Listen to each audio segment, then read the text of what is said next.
Okay, our next speaker is usually from University of Pittsburgh, and her talk about assessing settlement segregation in urban communities. Thank you. Okay, good afternoon, everyone. My name is Julie. I'm a assistant professor from University of Pittsburgh. And today I'm going to present an ongoing project, assessing sentiment segregation in urban communities. First, I'll talk about motivation.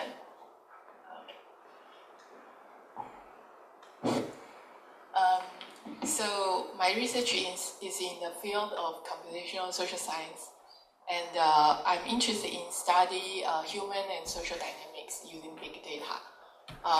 So I'm interested in study how people come up with ideas, how people communicate with ideas, and what are the underlying mechanisms that govern these social communication behaviors.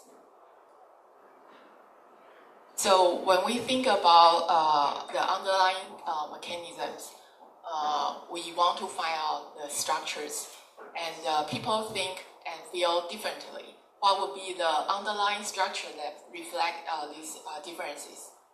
So one of the most obvious structure is geographical differences.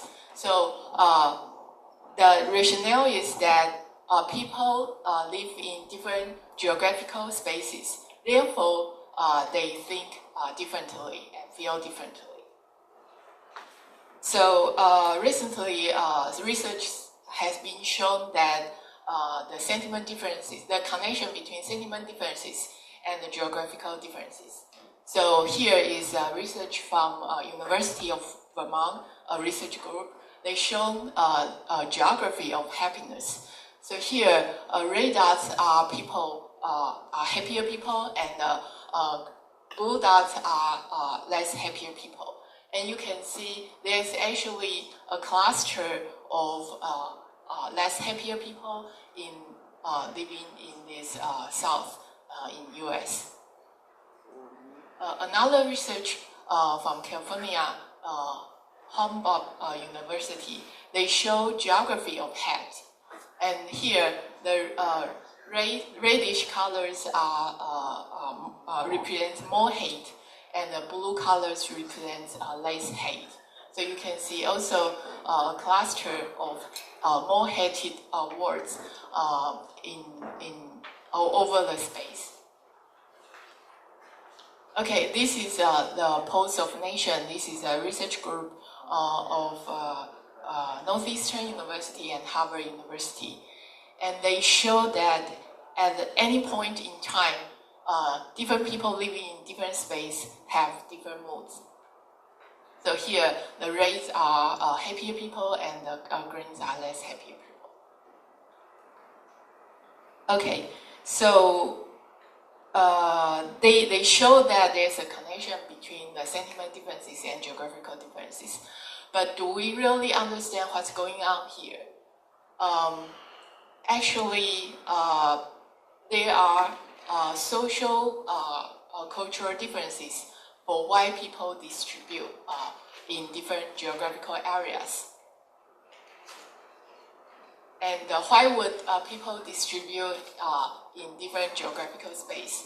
So in 1969, economics Thomas Schelling, he gave a very simple and compelling explanation. So imagine that we are these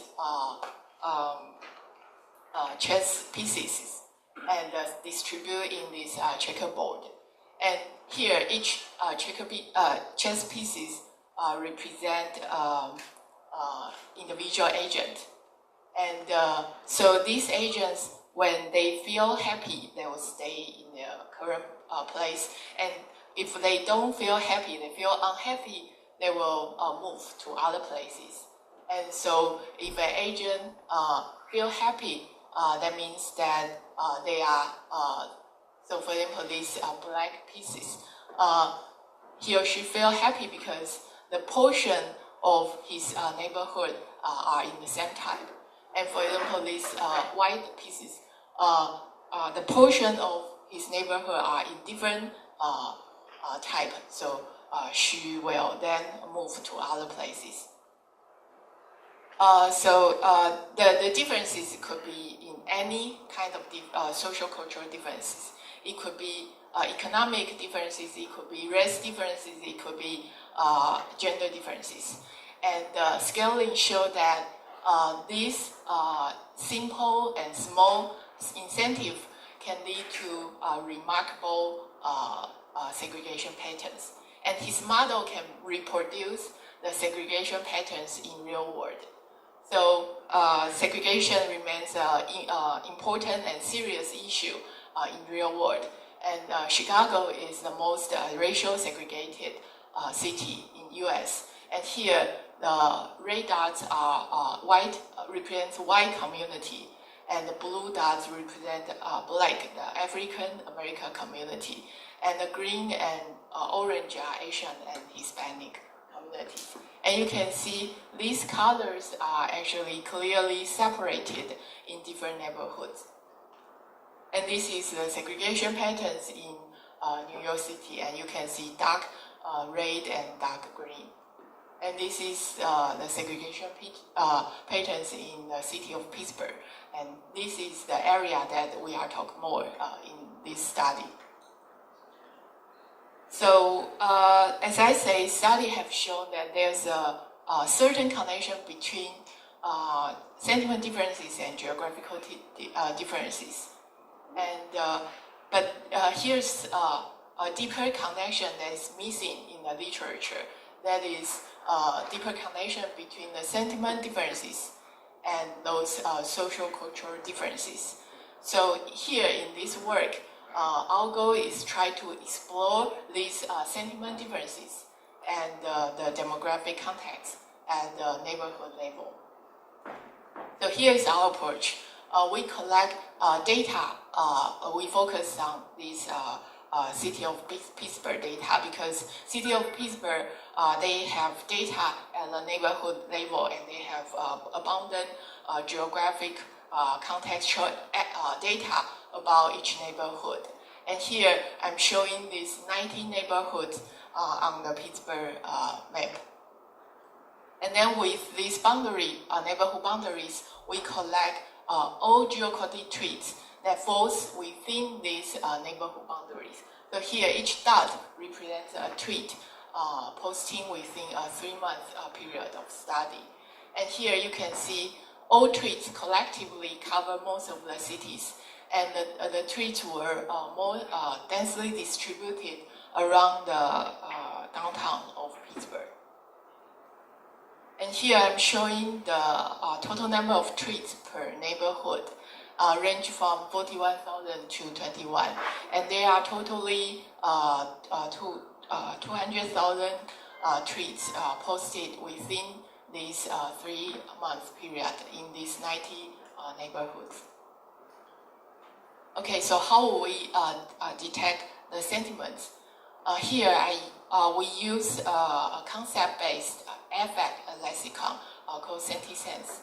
And so here, for all the tweets posted within region R and at time T, we will check every tweet and check every word in the tweet. So suppose there's a tweet, what the hell just happened? So glad my family is okay. So this is posted by a Twitter user.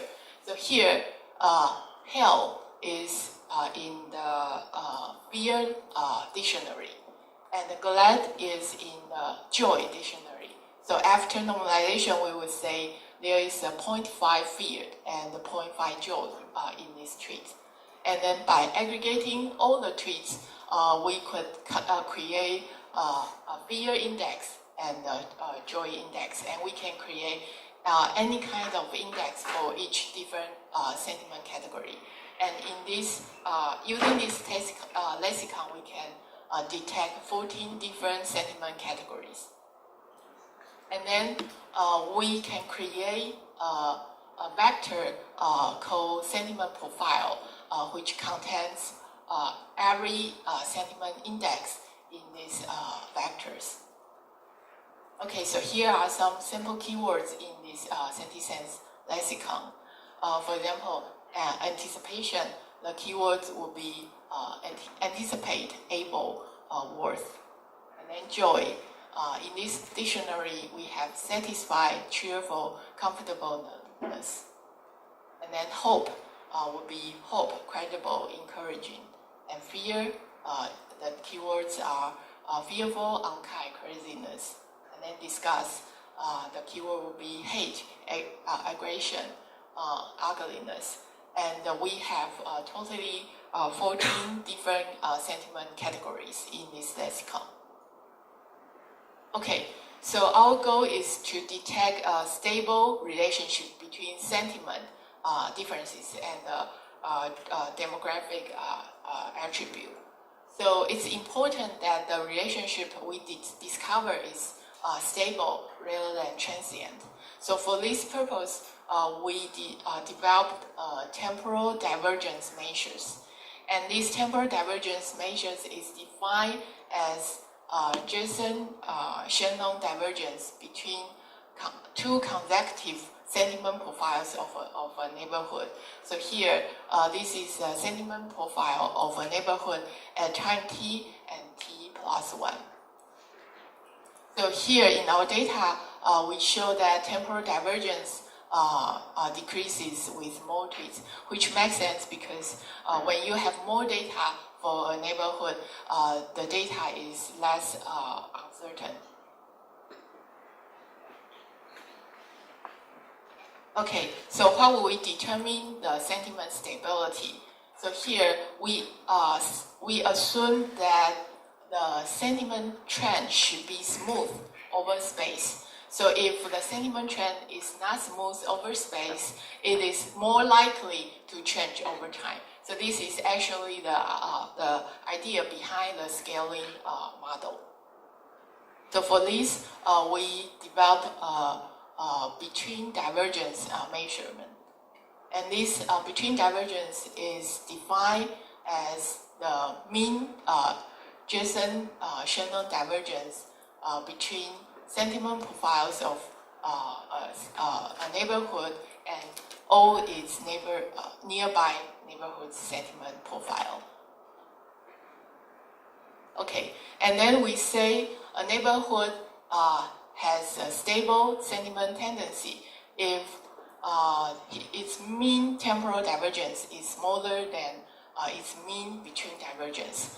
And using this criteria, we can further exclude those neighborhoods with unstable sentiment tendency.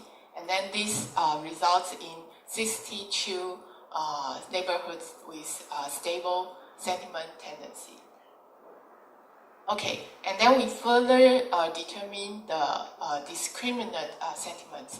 This is because not all sentiment categories are used equally. Like there's actually some kinds of sentiment appear very rarely in data. For example, despair, unless you have a very large scale disaster. Otherwise, people seldom use the words in this despair category. So we use principal component analysis to extract sentiment categories with strong and distinct influence.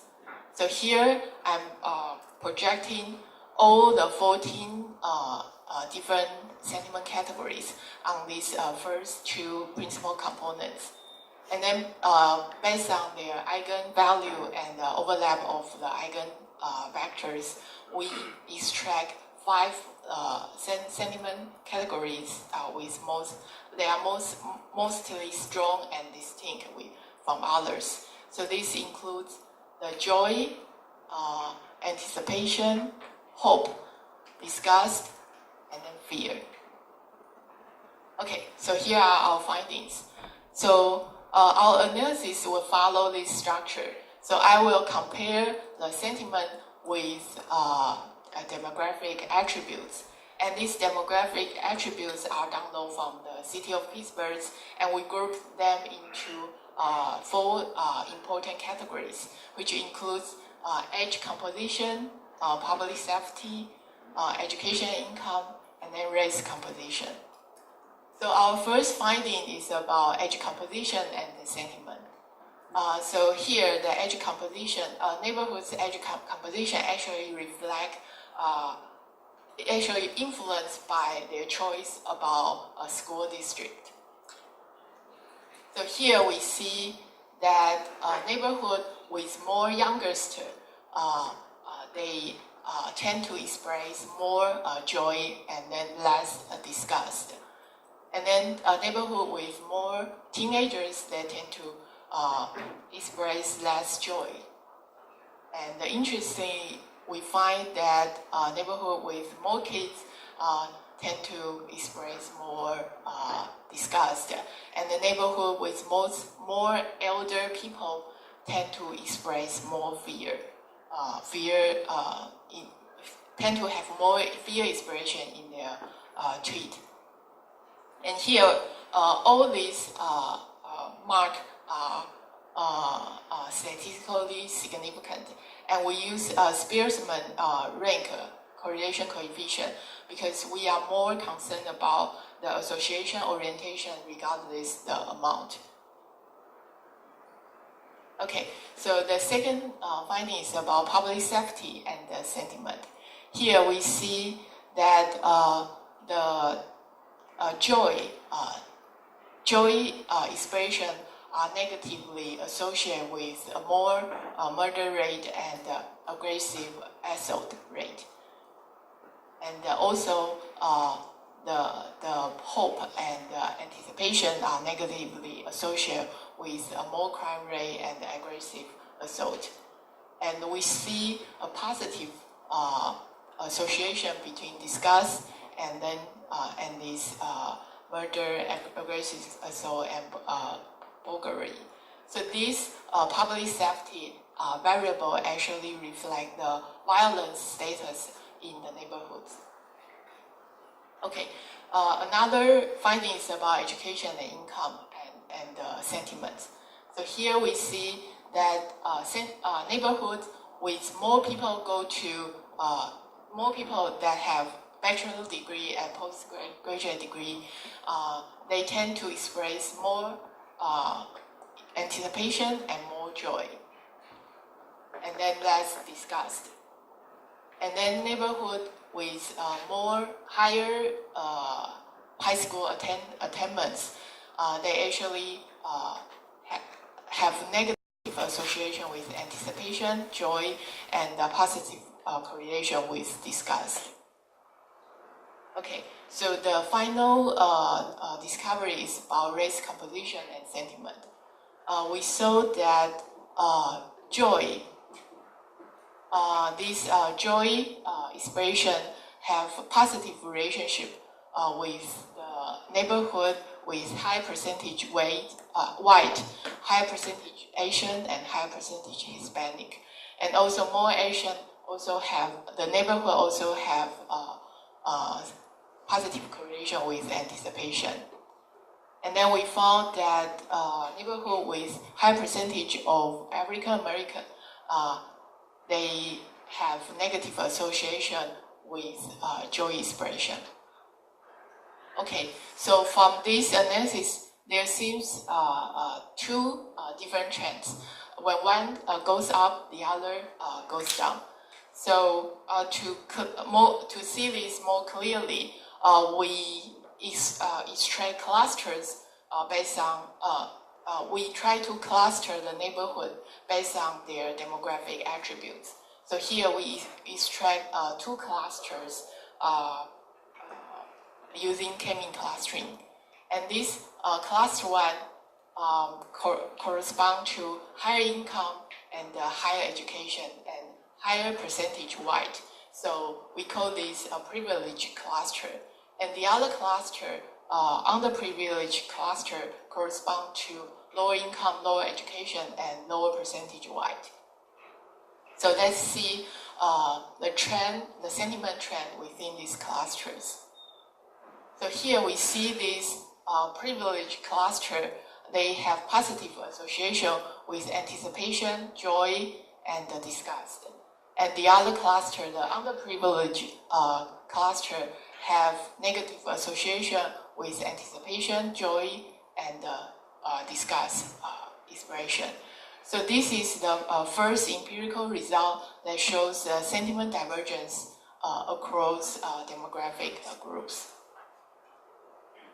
So, and particularly, we also found significant differences in this joy category and this disgust category based on ANOVA test. Okay, to summarize this study, in this study, we propose a sentiment assessment framework. We developed a sentiment profile to capture the neighborhood sentiment variance with temporal stability measurement to make sure the relationship we discover is robust across time. And our primary findings, we show that there's an interesting coupling between social cultural attribute and the particular sentiment. And we discover statistical significant sentiment divergence across demographic groups. And there are, of course, several limitations in this study. So currently, we are improving the sentiment analysis to capture more dynamic and community-sensitive expression, such as emoticon. And we are extending the current study to cover more cities. We want to compare several cities and then cover longer time periods. And more importantly, we plan to use human-coded content analysis to analyze different types of sentiment trends. For example, whether the difference reflect topical differences or actually reflect different differences in language use regardless of topic. So with that, I want to thank you for your listening. Okay, let's thank our speaker, and we probably have time for 2 questions, I guess. Any questions? Yeah.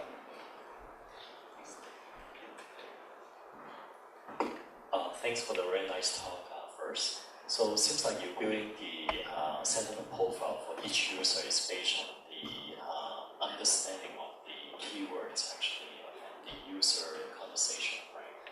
But it's a very common situation that sometimes people like on social media or online platform, the way they even just the English language, right? The way they write is not a proper English. Like they express themselves through different symbolic characters or even iconic characters. When you work on this research, how do you deal with this kind of situation? And how many percentage actually fall into this kind of category, and how does it affect your conclusion of your opinions?